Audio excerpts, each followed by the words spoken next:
بسم الله الرحمن الرحيم، والصلاة والسلام على سيدنا رسول الله. اللهم صل وسلم وبارك عليك يا سيدي رسول الله، صلاة تنحل بالعقد وتنفرج بها الكروب.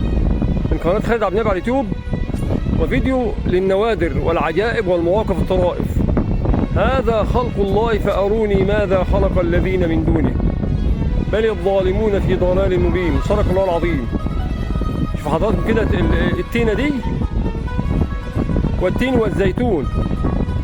شوف حضراتكم تينة جواها تينة من قلبها، حبة تينة جواها من داخلها من قلبها من أحشائها طلعت حباية تين تانية. أقسم بالله العظيم، والله العظيم ده هل بالله العظيم عليكم، ده مش من عجائب الدنيا، من غرائب الدنيا دي. ما تخلكش تفكر وتتعجب وتذكر الله وتسبح الله وتحمد الله. ايه الجمال ده وايه العظمه دي وايه الخلق ده؟ هذا خلق الله فأروني ماذا خلق الذين من دونه بل الظالمون في ضلال مبين.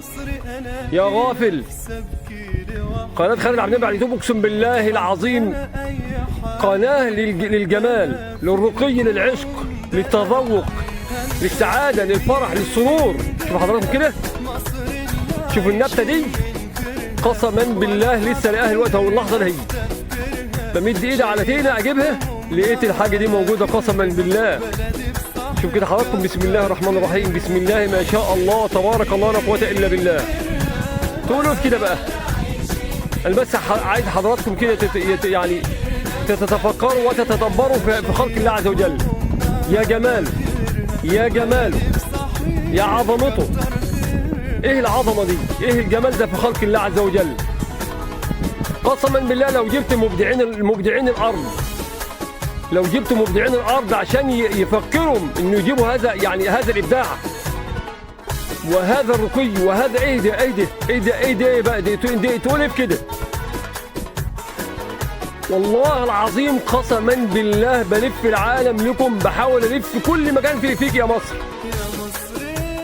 دي مصر طبعا، مصر دي بالنسبه لي عالم، ام الدنيا، وطني الغالي وعشقي الاول والاخير وروحي وحياتنا كلنا. مصر ام العالم كلها.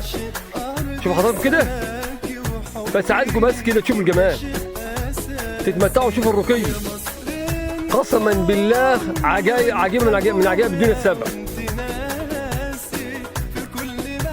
والله لو سمحت يا معالي الباشا، استاذنك بس في حياه حبيبك مصطفى تشوف النبته دي كده وقول لي ايه الجمال ده.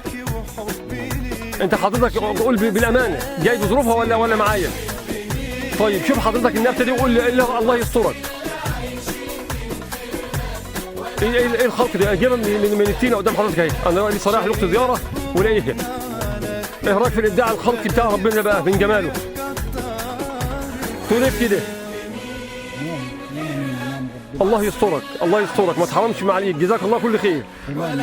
قسما بالله اخويا معدي بظروفها، اخويا المهندس معدي بظروفها، بس بوري حضراتكم. شوف كده، انا مش قادر اقول اكتر من كده، بس اقول لكم العظمه دي والخلق ده فعلا لازم لابد من الرجوع الى الله عز وجل، لان في علامات خطيره جدا جدا بتدل ان احنا يعني بقينا يعني مش عايز اقول لكم. في نهايه الفيديو اتمنى من الله عز وجل ان انتم يعني تسعدوا وتفرحوا وتتبسطوا ويكون يعني رسم ابتسامه جميله على شفايف حضراتكم. كله والله العظيم من اجل سعادتكم. اراكم على خير، استودعكم الله الذي لا تضيع ودائعه، والسلام عليكم ورحمه الله وبركاته.